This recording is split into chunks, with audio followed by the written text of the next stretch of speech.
یہ کہانی ہے ایک کسان کی جس کا نام احمد تھا۔ اس کے 3 بیٹے تھے اور سب خوشی سے رہتے تھے، مگر احمد کو ایک بات کی فکر رہتی تھی کہ اس کے تینوں بیٹے بہت سست اور کاہل تھے۔ احمدی نہیں جو کام بھی سونپتا وہ اسے کرنے سے بھاگتے یا بہت دیر سے کرتے، اور اس طرح وقت بھی ضائع ہوتا ہے۔ وقت گزرنے پر تینوں بڑے ہوتے گئے اور مزید کام چور بھی۔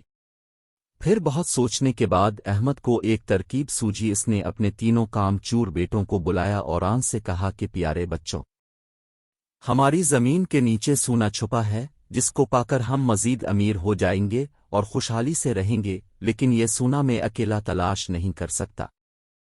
اس کے لیے مجھے تم تینوں کی ضرورت ہے۔ کسی اور کو بھی مدد کے لیے نہیں کہہ سکتا ورنہ وہ لوگ یہ سونا خود لے جائیں گے، اس لیے میرے بچوں تمہیں میری مدد کرنا ہوگی۔ تینوں بچے سونے کا سن کر بہت حیران ہوئے اور سونے کی تلاش کے لیے راضی ہو گئے۔ تینوں نے بڑے جوش و خروش اور محنت سے زمین کی کھدائی کرنا شروع کر دی۔ جب کھدائی مکمل ہو گئی اور سونا نہ ملا تو تینوں نے اپنے ابا سے پوچھا کہ یہاں تو کوئی سونا نہیں ہے، کیا آپ نے ہم سے جھوٹ بولا تھا؟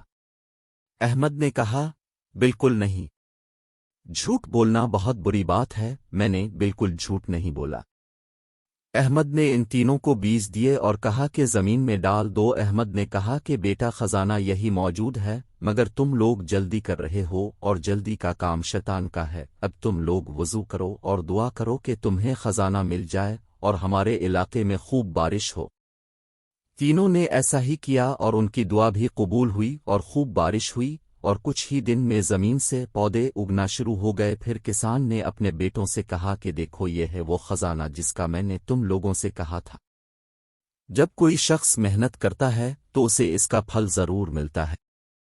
تینوں لڑکے اپنے ہاتھ سے لگائے پودوں کو بڑھتا دیکھ کر بہت خوش ہوئے اور اپنے بابا جان کے گلے لگ گئے اور کہنے لگے کہ ہم آئندہ سے ہمیشہ آپ کی مدد کریں گے اور اپنے پودوں کی بھی حفاظت کریں گے۔ جسے کسان سن کر بہت خوش ہوا اور سب مل جل کر کام کرنے لگے۔ پیارے بچوں، اس کہانی سے ہمیں سبق ملتا ہے کہ ہمیں ایک دوسرے کا خیال رکھنا چاہیے اور کام میں دوسروں کی مدد بھی کرنی چاہیے۔ محنت سے کیے کام کی بہت برکت ہوتی ہے۔